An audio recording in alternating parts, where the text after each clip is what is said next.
Hey friend, the time has come to finish your dissertation, graduate, and become doctor. Welcome to Office Hours with Dr. Lacy, where we talk about how to finally master this time management thing so you can stay on top of it without losing your mind. Every Wednesday, you can find a new episode wherever you listen to podcasts. Make sure you hit the subscribe button to make sure you never miss an episode. I'm Dr. Marvette Lacy, your dissertation writing strategist, here to be with you along every step of the way. And I would like to thank you for coming to today's office hours. Let's get started on today's episode. Before we get started, I have a question to ask you. And I sincerely don't want to ask you this question because I know you are probably tired of people asking you this question. And I know I need to ask you because I sincerely want to help you. So here goes. How is your dissertation going? I know, hear me out. A lot of clients come to me and they say, I just don't know where to start. Can you relate, listener? I mean, of course, you know you have to complete your proposal, and maybe you even decided to start with chapter 2. But what's next? How do you start? How long should you dedicate to writing? How do you know which things are most important to focus on? How do you know what to do so that you don't waste time reading and writing the wrong things?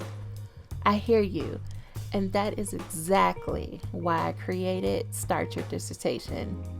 Start Your Dissertation takes you through the step-by-step process that I use with my current clients every week to get the structure, consistency, and discipline needed in their writing process. Imagine having doable writing goals. I'm talking about goals when you read them, you're like, is this real? Of course I can do that with no problem. And so as a result, you're leaping out of your bed every day to write. Can you imagine such a thing? Excited to write? My clients tell me they're excited all the time.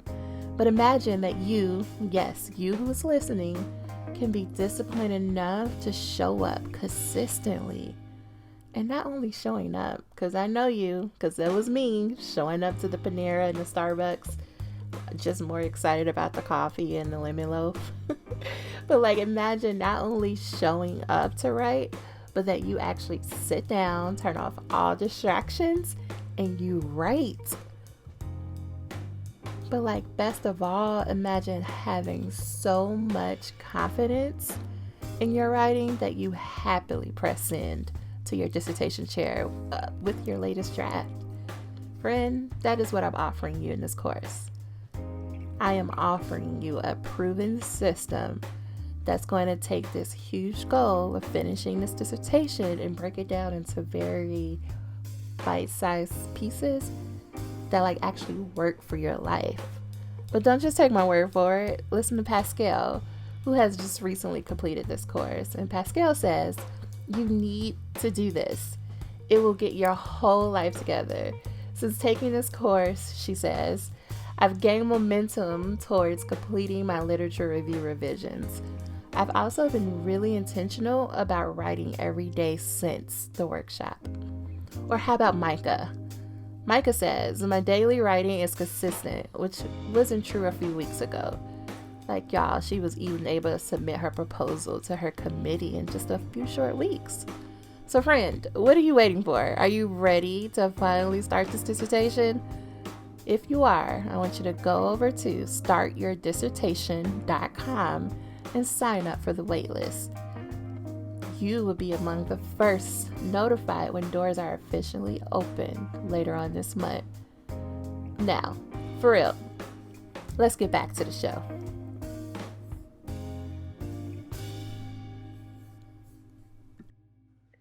Hi everyone, welcome to this week's episode. We are going to kick off with the first interview of 2020. Let's see, what's been going on before we get there? I feel like I should do like a personal update with what's been going on with me. I just got back from visiting family in Chicago. So I went there on a last minute trip because I needed to get away from Maryland and see people that I love who know me. And yeah, I did that, and now I'm back here finishing up the details for this week's episode. And I'm just really excited for what the new year is going to bring. I'm excited to see what happens in my business. I'm going to go and spend a whole week with my coach next week. And so I'm sure it's going to bring about many changes in the business and that I will be sure to update you on. But this week, we will be talking to a current client who I started working with in this past summer. So, the summer of 2019, and we have been working on her proposal among other things. And so she has made some incredible progress since the time we've been working together. And I thought it would be great to share with you her experience because not only do I want to share folks with you who have made it and who have graduated, but I do think it's also important to talk with people who are currently in the process. A lot of times whether it's on social media or wherever, we're only focusing on people who quote unquote made it, right? Like who achieved the goal, but you don't see as much information about what it's like to be in process.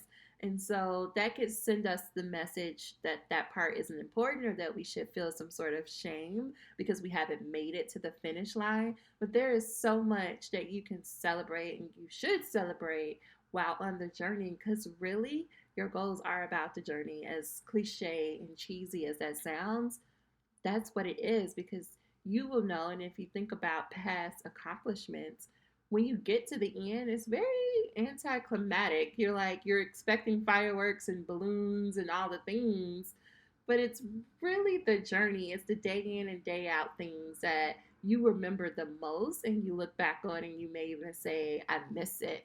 So that is a long-winded way of saying this is why I love having a mix of people who I interview. And I know that Alexandria is going to like blow your minds away in terms of her story and her thought process about working with a coach, um, especially for a first generation student, right? Because if your family is anything like our families, they're probably like, you did what now? You're gonna work with who? You're considering paying who? What? And we often think that we should be doing all of this dissertation process by ourselves. And Alex, the way that she thinks about it, I think will really help, especially if you've been on the fence about if you should get a dissertation coach or not.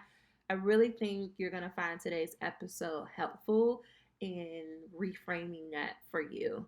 Um, because I do not believe that we should be trying to do challenging processes like this by ourselves. We need help. And whether that's you're going to work with me or you're going to work with someone else, I think it's helpful to hear others' experiences with working with coaches. So, without further delay, let's get on to today's episode with Alex. So, thank you so much, Alex, for agreeing to be a guest on today's podcast. I'm so excited for this. We've been working together for a while now, and so I'm so excited to have you on the podcast. So, welcome. I'm excited to be here. Yes. Thank you. You're welcome. So, if you can start off just telling us a little bit about yourself. Okay, yeah. So my name's Alex or Alexandria, and I'm a PhD student at the University of Arizona. I'm in the Family Studies and Human Development program, and I'm working on my dissertation proposal, and I'm in my 6th year. I'm originally from Los Angeles County, so South Bay, LA, and I grew up there until I moved to college up in Northern California. And I love that small town feel in comparison to LA. And then from Northern California, I graduated and I moved down to Arizona, and I've been here for 6 years. Awesome. I love that. I feel like I'm going to learn so many new things about you. So this is exciting. So 6 years you're in this. Let's go back to before even applying to the program. What were your motivations for saying, okay, I'm going to do this PhD thing? Like, how did we get here? How I got here was that I became a McNair Scholar, part of the Ronald E. McNair Scholar Program. I actually, I was a Boys and Girls Club kid in high school, so I went to the college bound program there. That helped me apply to college.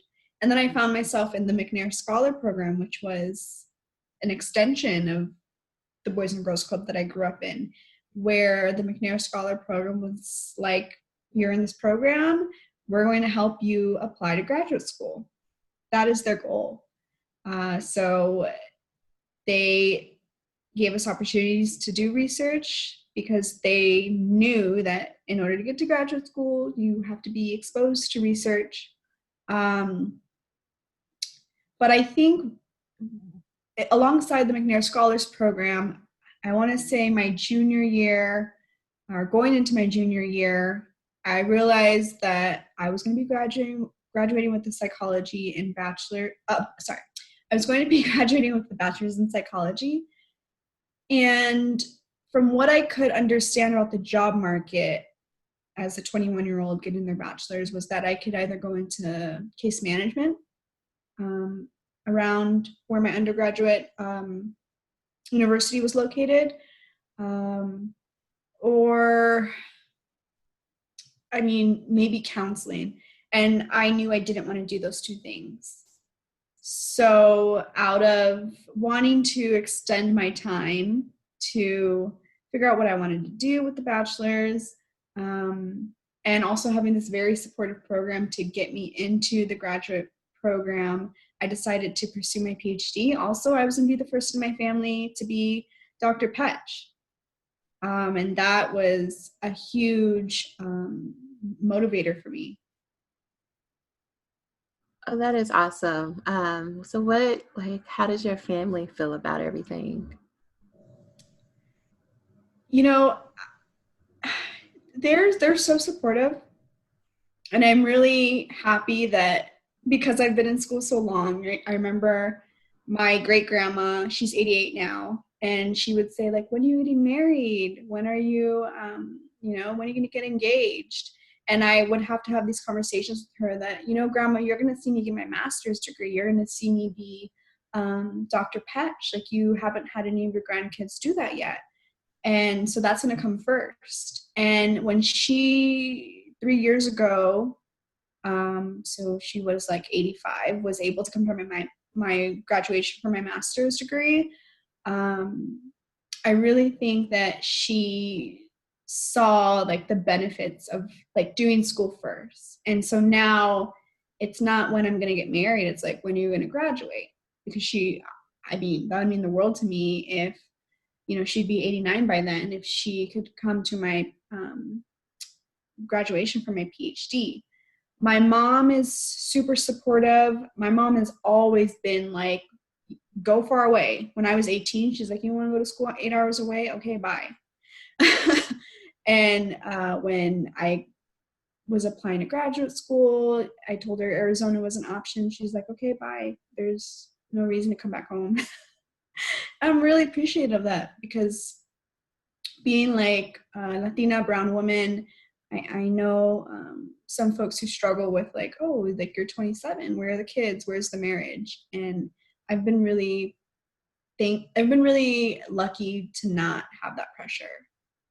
Yeah, absolutely. Because I'm so happy your family is so supportive, and that's so cool. Your great grandma to be like, oh, like I get it, like because I often think back. I think back on my own like grandmother who being the first Black woman to be hired by the post office in the main branch in Chicago. And like she was always a good example to me of how to work hard. And whether she says this or not, I've always took that as she did all of this. She worked hard. She went through whatever she had to go through so that I can have this option to be the first one in my family to be doctor. And so like hearing you be able to say that and your grandmother like being so supportive, that's powerful, right? And you know, the universe comes together, she'll see you go across the stage and be hooded, and that's amazing. And I used to think all the time, like my family would ask me, it's the same of like, where's the marriage? Where are the kids? I mean, they're still asking. And I'm over here trying to break generational like curses and whatnot. And you asking me about some kids and some family, which I'm not saying is not important. I'm just like, like, I just want to say to them, like, you fought so hard for me to get here to be able to make a choice like this. And I get it. They don't mean any harm whatsoever. They want me to be happy. They want me to have good things. And so I know it's coming from a place of love, but I just love hearing that about your family. And it's I've had 6 years to get that support, and there were times that I didn't know how to explain the journey of the doctoral program. I didn't know how to tell my family I was working on comps and explain like what it is. I think I was still trying to figure out what it was and why it was taking so long. And so I definitely have struggled with that. And I think at this point, 6 years in, they're like, you know what? She's going to tell us when she's graduating. We're just going to wait. Yes, we gonna wait till we can celebrate now. Yes, it's the best thing when you walk in, like all your family is calling you doctor. Hold on to that. It's gonna be great. Um, so that's awesome, and to be a McNair scholar, that's awesome too. See, it works. It works. It's working all over the country. Um, so you came in, you decided you're going to do that. Talk to us about what your expectations were. Like, what did you think this process was going to be like? And now that you're on this side of things, how have those expectations or your thoughts about what the process is, has that evolved over the past 6 years? That's a good question. I thought I was going to come in and take classes that I hadn't taken before because I went to a small liberal arts college and now I was going to this Research One university. I was going to take these classes and learn all this new material that I hadn't been exposed to then use it to perfect my research questions. Because I knew going in that I was going to study children of incarcerated parents, and that's always where my heart's been. That was the expectation. And I will say that I really didn't realize that when I got there, I would have these responsibilities first. I would say first of like TAing, right? I would be in classes with 80 students that I'd be responsible for grading their papers and um, proctoring their exams. And a lot of times those immediate deadlines took over first before me absorbing the material I was learning and having that time to think about how it applies to my research.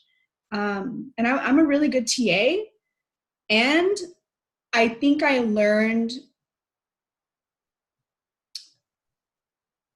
how to perfect my role as a TA before I did as a scholar in training.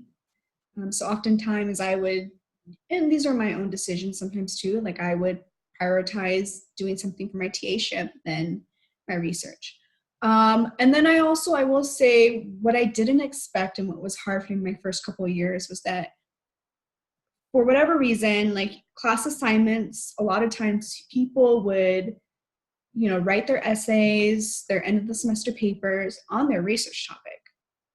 And I found myself in situations where I was writing final papers and doing assignments about research methods on things that weren't even close to my topic, which was really hard when I think back because I spent a few years not accumulating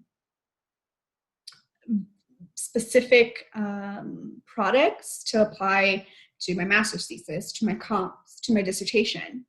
And I still struggle with that because my friends will be like, oh, well, I'm going to pull from that paper that I wrote in this class. I'm going to pull from that class. And I just kept finding myself in classes that I wasn't writing about children of incarcerated parents. And I think that's unique to my story too, because I did go into my program not necessarily having my advisor at the time, we studied two different things. And we knew that going in. She's like, listen, I don't study children with incarcerated parents. And I'm like, I know, like you study early relationships or whatever. And we made it work until, we realized that, okay, you might want to go with a new advisor to maybe get those research needs met. So yeah, the expectations coming in fell a little flat for a couple of years. Yeah. I mean, which is natural too, right? Like that is natural, right? Because we don't know what we don't know. You don't know about, like, when of course you've been in school and things have been not simple, but like, you're like, okay, this is going to be another degree. And you have all these extra responsibilities. And it's like, it's difficult to explain for folks who are not in it, but there's like these other hidden, I feel like they were hidden, like checklist of sorts, or things that you have to do and navigate that you don't know until you're in it. It's just, it could be overwhelming. So did you decide to get another advisor? I did. And that took a while to make that decision. It was a hard decision because I didn't know how to navigate that process. And then, I was under new supervision after that, and that worked for another couple years, 2 years, where I learned, I would say, like a new field, a new method, in regards to my research. I would say I took, people ask me like, well, I'm sure people think, you're there for 6 years. I will say that my 4th year of graduate school was dedicated to literally hands-on learning in the field, in the community. I didn't get that at Sonoma State where I did my undergrad. I didn't get that the first 3 years in my PhD program. And it was that 4th year where I had an opportunity with my advisor at the time to immerse myself in that field. And so even though I'm like, man, my 4th year, I could have been doing these other things, and maybe that would have reduced my time in the program, but I really do regard that 4th year as like just a huge learning opportunity. Yeah, absolutely. And I know it sounds cliche, but like, seriously, I've known now, no one's journey, like, there's no typical journey. No matter what the marketing brochures say, there's no typical journey. And there was a reason why you had to spend your 4th year in that way. And I'm sure there's a lot of valuable things that you got from that. Yeah, absolutely. Okay, so been in for 6 years now. You're going towards the um, stage. Before we get to your dissertation, what I'm always interested to ask people, what does a typical week look like? I mean, we know that no week is typical, right? There's things probably happening. But if you had to talk about it in like, these things happen, or this is how I approach my week, how would you describe that? Do you want the 6-year version? Yes. I've learned a few things since year 2, 3, 4, 5. So a typical week is Monday through Thursday in the mornings. I am either TAing or I'm teaching my own class from 9:30 to 10:45 a.m. And when it's Mondays and Wednesdays that I'm teaching my own class, a lot of my energy is spent thinking about what the time in class is going to look like. And oftentimes I end up taking an hour break even after I teach, and even after I TA, but definitely after I teach, because you're kind of performing in a way, and you have to be on. And because I'm waking up early and I'm not necessarily eating before I teach, because I may be nervous to be in front of my students, I tend to need some downtime before I jump right in to my next project for the day. So yes, Monday through Thursday, you can find me on campus in the morning. Now, I would say the afternoons, are these gaps of time. And so those gaps of time, like say it's 12 to 4:30, you can find me finishing my top 3 or starting my top 3 and trying to finish them. So I would like to say that, oh, it's gaps of time to work on the dissertation, but sometimes it's gaps of time to grade. It's grading papers, inputting grades, responding to student emails. And then what I've done with myself is put times that I know that I can write during that time. So Mondays from 11 to 1, or 11 to 2, I should say, technically I have my office hours. If I don't have students coming, I have a writing group with 2 of my friends who graduated the program a couple years ago, where we hop on Google Hangouts and we just say, here's what I'm going to write, or here's what I'm going to do from 11 to 2. Let's see. So in the afternoons on Wednesdays, for example, my friend and I, Viola, we always meet in my cubicle from 12 to 2. And it's the same thing. We're in person, but now it's like, okay, here's what I'm going to work on. And then I have right away on Wednesday nights. So I know Wednesday's a longer day. And even Thursdays, you start to get the idea that I have to have either a face in person or online to focus on my work. You know, Thursdays are the graduate college holds a writing efficiency workshop where you go in a very quiet room with graduate students who are furiously writing. So I would say I feel my mornings are dedicated to teaching, and my afternoons are dedicated to tasks, grading tasks, writing tasks. If I wanted to give myself a Friday where, Friday afternoon, I can just work on my dissertation, sometimes that happens. And sometimes you have to go to department meetings or colloquiums, lab meetings. So I would say that's what a typical Monday through Friday looks like. And I would say Saturday is more of an easygoing version of that, waking up a little later and drinking your coffee slowly and figuring out what are some tasks you can get done for the day.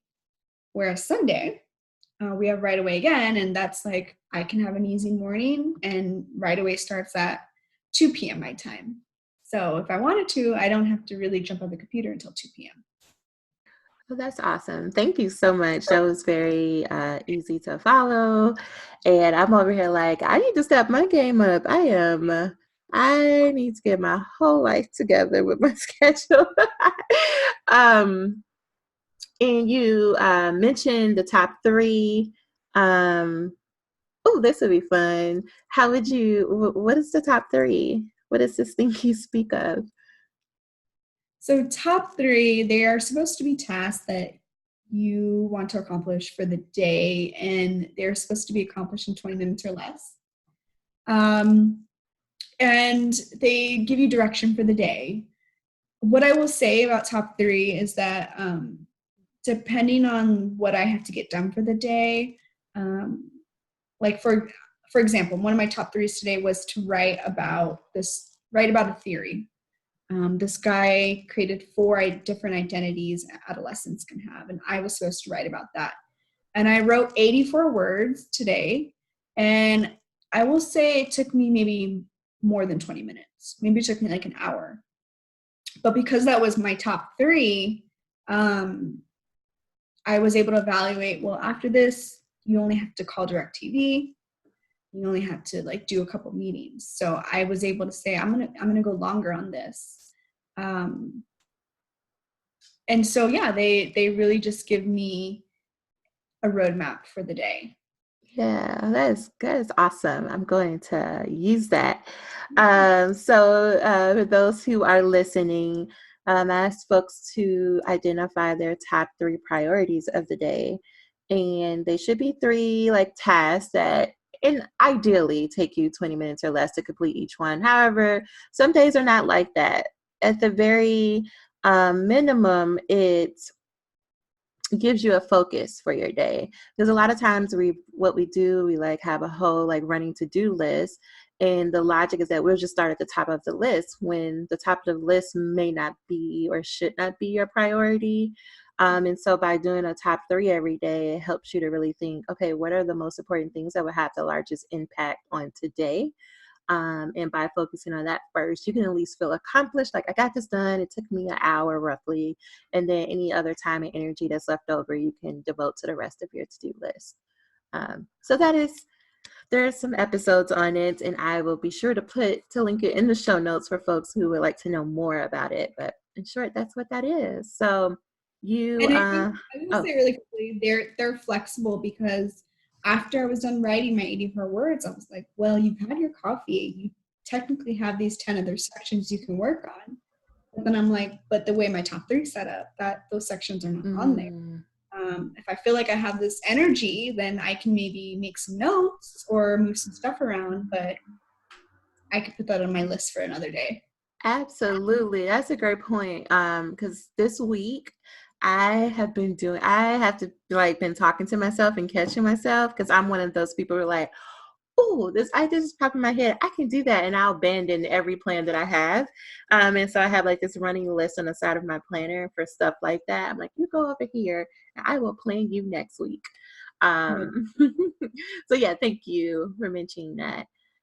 It also, listening to your week, you're very intentional about, you said like, I just need a face or someone to do work. However, like, a lot of people attempt to have writing groups, and you have several writing groups. Like, what is the process? Like, you have the one with the 2 folks who graduated already. What is that like? And then how do you compare that to the group with Biola? And like, because a lot of people will say, like, I have a hard time either finding people to work with, or if we do decide to work together, someone ends up not being as committed or dedicated, and then it like falls apart. So I don't know, any wisdom lessons from that? So I will say that before I started all of these writing groups, I've been in the same women of color writing group for 4 years at our Writing Skills Improvement Center on campus. And it's free to us, and we meet twice a month for 2 hours. And that taught me that format was more, maybe you each get 20 minutes to read through a section. Your people are providing notes, asking you questions, giving you feedback for clarity, content. And so having that core group of women that became friends, that's how I met Viola. But I took that format let me back up. So I had that for the last couple of years. It's been a saving grace. And then it overlaps with when I came across you as a dissertation coach, because what I observed was that the dissertation coach is an extension of what I already know works for me. People having your back, people giving you constructive feedback, affirming you.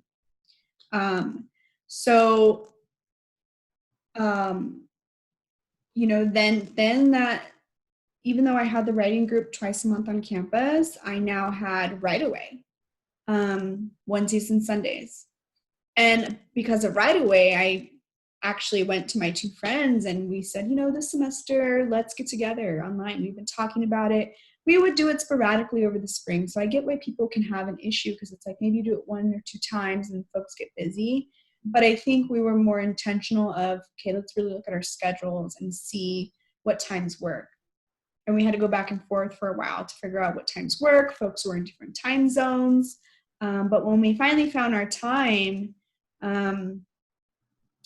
that meeting over the internet, it became a habit. Whereas if there was a Monday that we couldn't meet because someone was busy, someone was sick, it was like, dang, we haven't had our Monday meetup.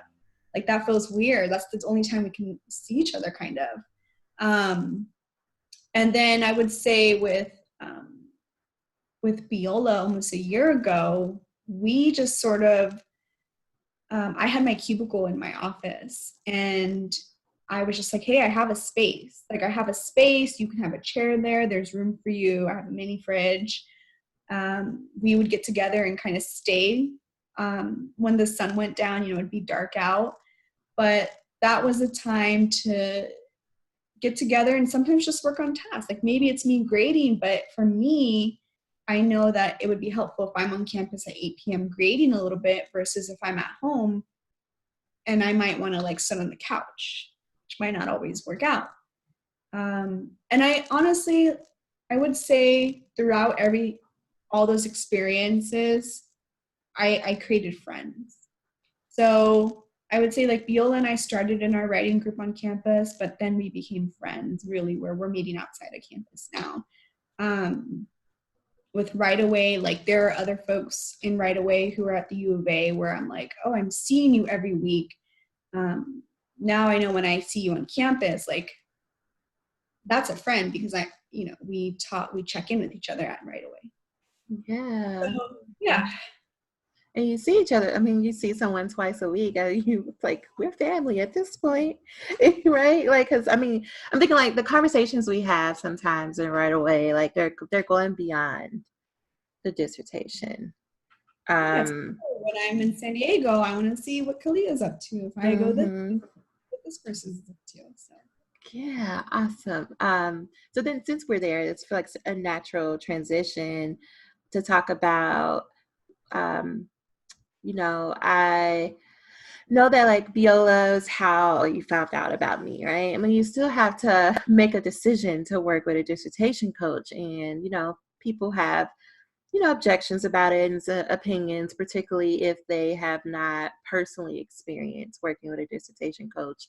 And so I'm curious to know a little bit more about why did you decide to work with me, and similar to the PhD question, like what were your expectations and how has that evolved over time now with us working together? Those are good questions. So I'm like looking at my timeline. I want to say about starting June, I was looking for a new advisor, and my friend Viola had already come in contact with you and had set everything up. So I was starting to hear your name and what a dissertation coach is every so often. And like, honestly, like one thing that I remember seeing was like this GIF. It was like a Beyonce GIF. It was in like one of your emails, I think, to sort of welcome people. And I was like, I love a good Beyonce gift. yes. Oh, that's really cool. But so I was looking for a new advisor, and it's summer. Summer for graduate students, you're really supposed to capitalize on summer.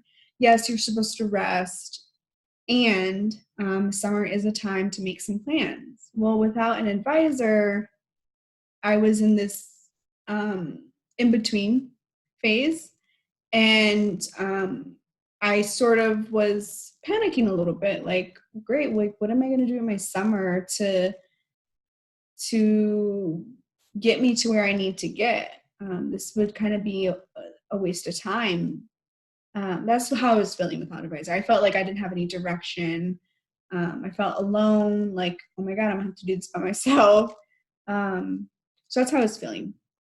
And when I started to hear about the dissertation coach, I was just asking questions to my friend, like, oh, what does your week look like with her? Like, what are these modules? And that was something that drew me in too, because I was like, oh, modules, that's like the university kind of model that we use to like, what does it connect with our students? So, okay, modules at your own pace. One of the things that really was like another selling point for me was this idea of you're going to work an hour a week, like reading, jotting down notes, and then Sunday at some point or Saturday, you're going to like combine everything you read and you wrote and put together a final product. That was really appealing to me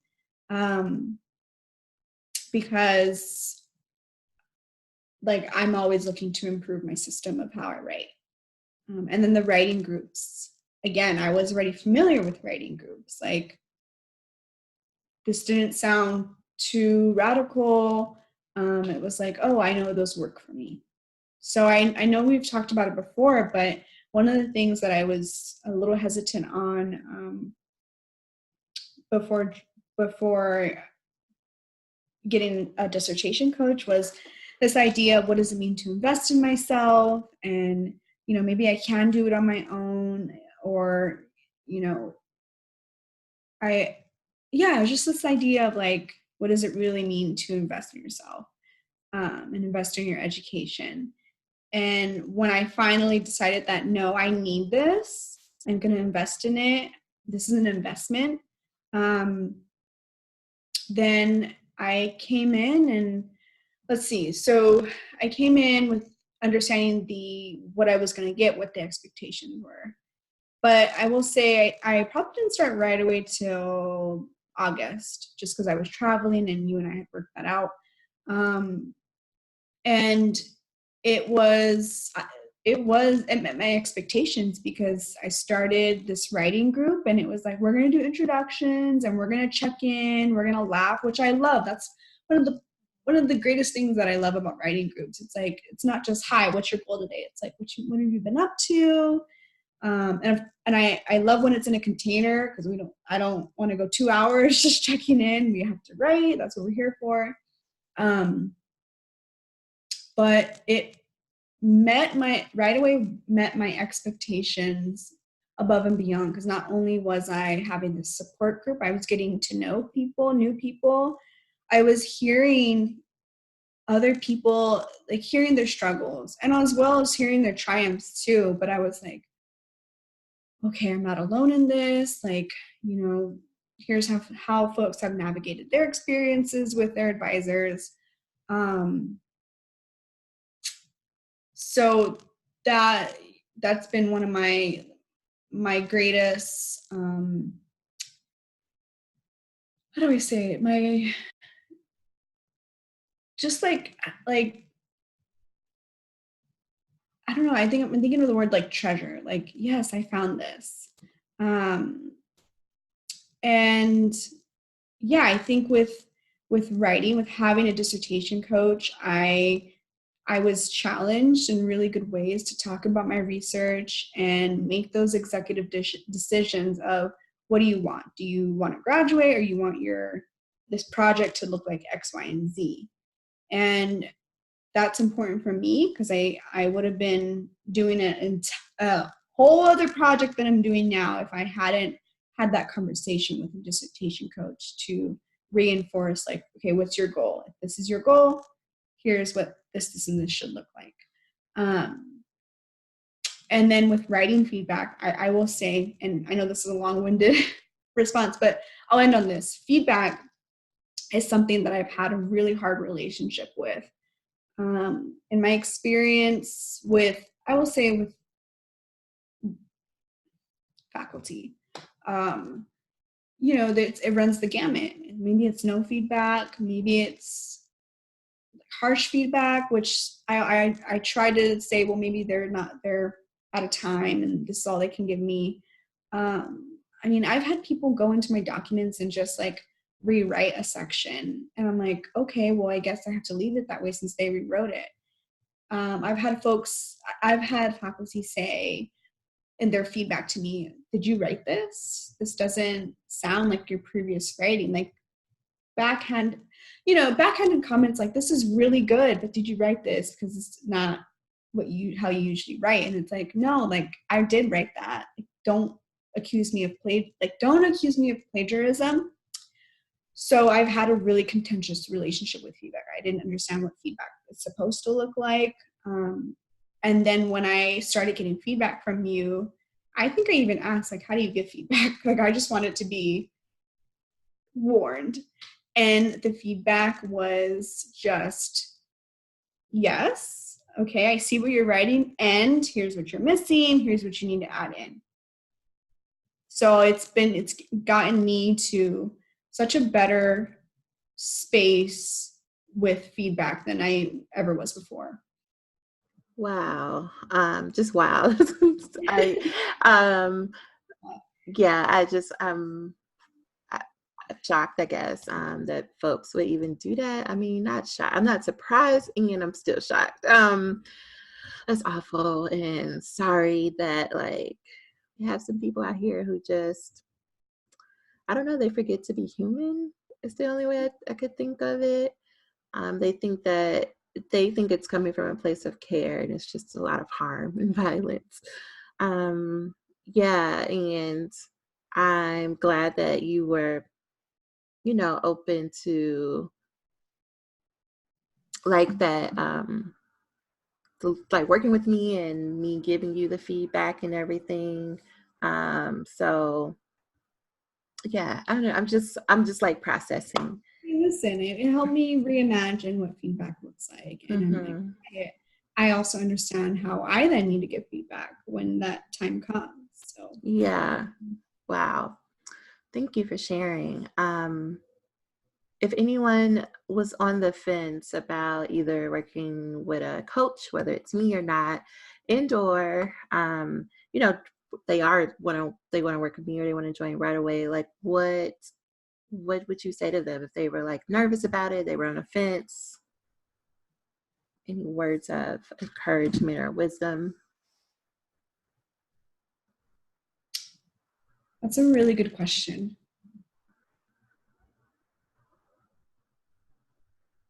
So I I would say for folks who really value that community and it works for them, and I mean, who doesn't love to be in spaces that are supportive and also um, fun too and positive, then in particular, like right away, it's going to be beneficial because of those aspects. And I'm speaking from my perspective, of course. For a dissertation coach, like working one-on-one with a dissertation coach, for me, I would encourage you to sort of look at your experiences if you've been in the game for a few years and evaluate like what has worked for you and what hasn't and what is realistically available. Everyone wants a supportive advisor that that's present, that isn't stretched thin. And the reality is, people are busy. You're not the only student, which often like that was what I was up against. Like I'm not the only student. People have other priorities, and so if you think about the realistic available options, and you know that that's for whatever reason not going to be available to you, then investing in a dissertation coach, it's going to supplement, and I would say even fill what those things that you should be getting, but you're not, because you should be getting support, you should be getting feedback. But the reality is sometimes it doesn't work out that way. Even with my current advisor, great feedback, great feedback, and I have to take into account my own thinking process about it is they give great feedback, and I'm not the only student. So I just want to cross all my T's, dot on my I's, and know that I'm investing in a dissertation coach that's going to get me where I want to go. And it's like, for me, how I look at it now,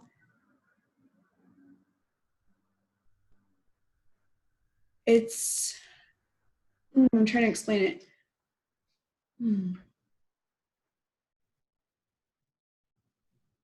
How I look at it now is like, I know I'm doing everything I can now to get me this degree.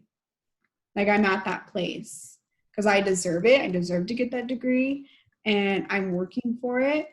And like my partner said, like whatever we need to do to get you to graduate, like we're going to do. And so for me, this is like me having my own back and like giving myself the gift to be like, all right, you need help? Here. I'm going to introduce you to this network. Come on. Yeah, that's beautiful. Thank you. And then there's one last question. I promise we'll move on. How would you answer? So a lot of people are like, the objection is, I don't have the money for this. Why does it cost so much? Like, I don't, what? um, yeah. So any thoughts about that? I mean, I feel like I have just really basic thoughts of like, listen, I love a payment plan, and that's going to have to work. Mm-hmm. And also, for folks who can have this as an option, but not only do I love a good payment plan, I have a credit card, and that's the way I'm going to figure it out.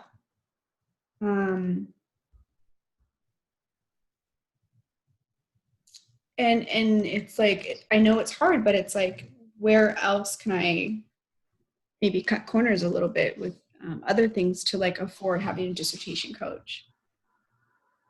And it's easier said than done, but I know that today I called DirecTV. It was part of my top 3, and I was like, I can't afford $50 a month.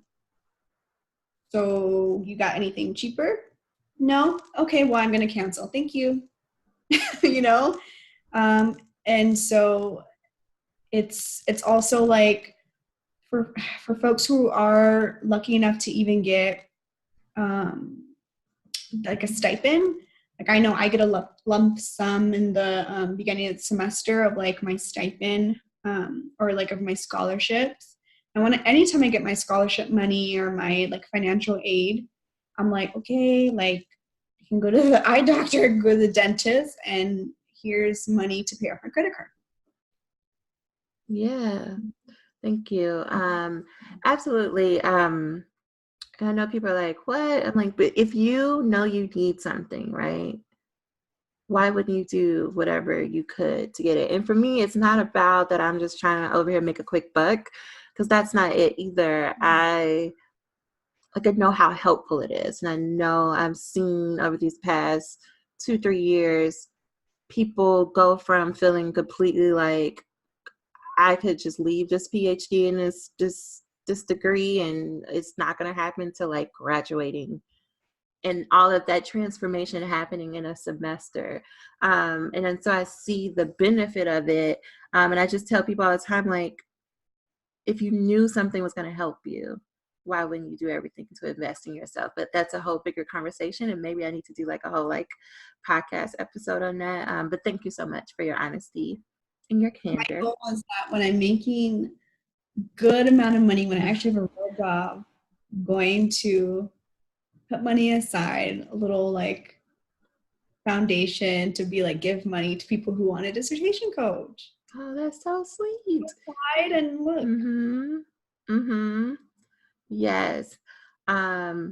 Okay. So I think I was about to ask you to tell us a little bit about your dissertation and the Yes. process so far.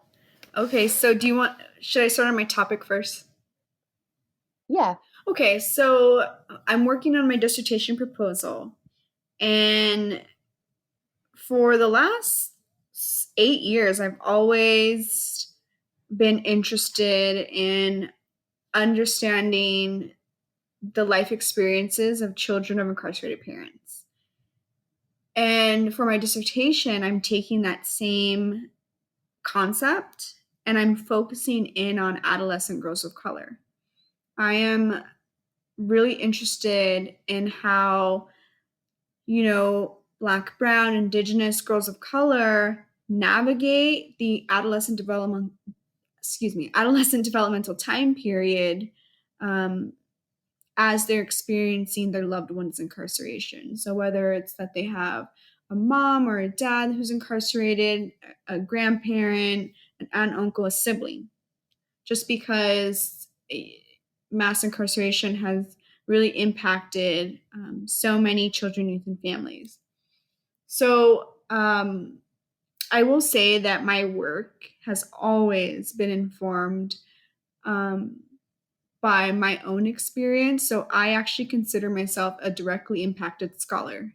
So I'm also directly impacted by parental incarceration. And as a scholar, I do draw on my own experiences to just inform my own thinking, the questions I ask, the theory I use when I think about adolescent girls of color. So for my dissertation, what I'm aiming to do is to center the voices of adolescent girls of color. So adolescent girls who are between the ages of 14 to 18, I want to interview them and collect their counter stories, which is a form of having those of us who are directly impacted, who are closest to the problem, if you will, have a chance to narrate our own lived experience, just as a way to speak back to other stories that often dominate media and dominate schools. Really, our stories counter to what the dominant story tries to say about us and our families and our loved ones. That sounds really powerful. Absolutely can't wait to read. I know I've been reading drafts, but I'm like, I just can't wait to read. Like once you do data collection and just see how you even change and like the connections you make about your own experience. It's going to be extremely powerful. Um, yeah. What would you say you've learned about yourself so far throughout this process? I think I've relearned that if I set my mind to something, I'm going to get it done. And I say relearn because I forgot that for a moment, for a couple years there. I've relearned that I'm really resilient, and I've relearned that how important it is for for me to do what I'm doing, just because I've worked with young girls of color, and I do know how they feel when someone is in their lives who looks like them, who's had the same experience as them. Um, they've told me how that makes them feel. Um, so I've also relearned that this idea that as a directly impacted scholar, there is a saying that those who us are directly impacted, we are closest to the problem, and we are also then should be the ones who are closest to the solution, but oftentimes we are furthest away from the resources. That's from Glenn Martin, and that speaks the truth because I have experienced the problem and I have some ideas about some solutions, and there's been a lot of times where those resources haven't been there for me to ask these questions, to think through these concepts, and so I've really had to relearn the power in that statement. So as we wrap up, thank you so much for like telling us so much about your experience and being open and honest with us. If folks have like any questions that they want to follow up about anything that you shared here, what would be the best way for them to connect with you? Oh, that's a really good question. So I'm happy to connect on Instagram.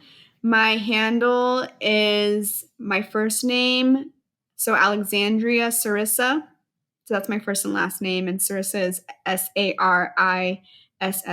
So Alexandria Sarissa, excuse me, is my Instagram handle. And then I'm trying to get more better at using Twitter. So if folks want to follow me on Twitter, you can find me at Surviving Thriving Mujer, so MUJER, so that's Surviving Thriving Mujer, or at Sarissa P. Awesome. And that will also be linked down in the show notes. Well, thank you so much. And that's going to do it for today's show.